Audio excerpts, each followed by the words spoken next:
आपने अक्सर लोगों को कहते सुना होगा कि मृत्यु के बाद व्यक्ति के साथ कुछ नहीं जाता। जो भी उस व्यक्ति से जुड़ी भौतिक सुख की चीज़ें हैं वह सब यहीं रह जाती है। अगर पुराण, वेद और बाकी धर्म ग्रंथ को देखा जाए तो इनमें स्पष्ट बताया गया है कि व्यक्ति की मृत्यु के बाद भी कुछ चीज़ें हैं उसके साथ अगले जन्म तक जाती है।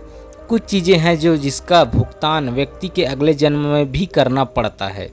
तो आइए जानते हैं ऐसी कौन सी वह 5 चीज़ें हैं जो मरने के बाद भी व्यक्ति के साथ जाती है। ज्ञान मृत्यु के बाद भी जाता है। ज्ञान व्यक्ति को भीड़ में सबसे अलग करता है। ज्ञान के बल पर आप अपनी एक अलग पहचान और लोगों को छाप छोड़ने में कामयाब रहते हैं। इसलिए अपनी मृत्यु से पहले आप इतना ज्ञान ले लें कि वह आपके बहुत काम आए। दरअसल ऐसी मान्यता है कि जीवित रहते जो व्यक्ति गुण सीख लेता है वह उसके साथ मृत्यु के बाद भी जाती है। इसीलिए अपना खुद को अच्छा इंसान और गुण सीख में व्यस्त करे। श्री गीता में भी इस बात का जिक्र किया गया है कि ज्ञान और दान कभी नष्ट नहीं होता। मृत्यु के बाद भी जाता है कर्ज। धार्मिक ग्रंथों में बताया गया है कि कर्ज कभी भी व्यक्ति की पीछा नहीं छोड़ता। अगर किसी व्यक्ति ने आपका भला किया है तो उसका ये ऋण जैसा ही मौका मिले उतार देना चाहिए। अगर आप किसी का ऋण नहीं उतारते हैं तो वो उसे जन्म जन्मांतर तक चुकाना पड़ता है। वह कर्ज उतारना पड़ता है। अगले जन्म में वह कर्ज किसी न किसी रूप में आपको चुकाना ही पड़ता है। साथ ही अगर आपने किसी को कर्ज दिया है और उस व्यक्ति की मृत्यु कर्ज चुकाने से पहले ही हो जाती है तो आपको भी बार बार जन्म लेना पड़ सकता है। इसीलिए ऐसी व्यक्ति को उसकी मृत्यु के साथ ही उसे माफ़ कर देना चाहिए। यही उचित रहेगा।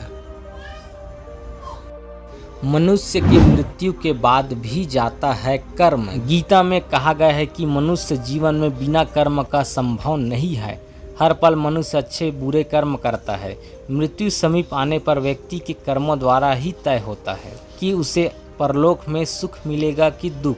इन्हीं के परिणाम से अगले जन्म में अच्छा बुरा फल प्राप्त होता है। कर्म 7 जन्मों तक व्यक्ति के पीछा नहीं छोड़ता। इसका एक उदाहरण महाभारत में भी देखा गया है।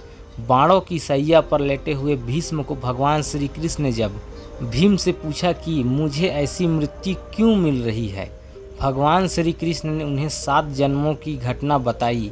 7 जन्म पहले भीष्म ने एक अधमरे सांप को उठाकर नागफनी के कांटों पर फेंक दिया था। कर्म मनुष्य का पीछा नहीं छोड़ते। इंसान के मरने के बावजूद भी उसके साथ में जाता है पुण्य। आपने अक्सर घर के बड़ों को सुना होगा कि दान और परोपकार कभी खाली नहीं जाता। इसका जिक्र शास्त्रों में भी किया गया है। जीवन में अक्सर कोई अपरिचित व्यक्ति आपकी मदद करता है। इसका अर्थ है कि वह पिछले जन्म में आपके द्वारा किए गए दान है और परोपकार चुका रहा है। इसीलिए दान पुण्य करते रहना चाहिए। यह व्यक्ति की मृत्यु के बाद भी साथ में जाता है।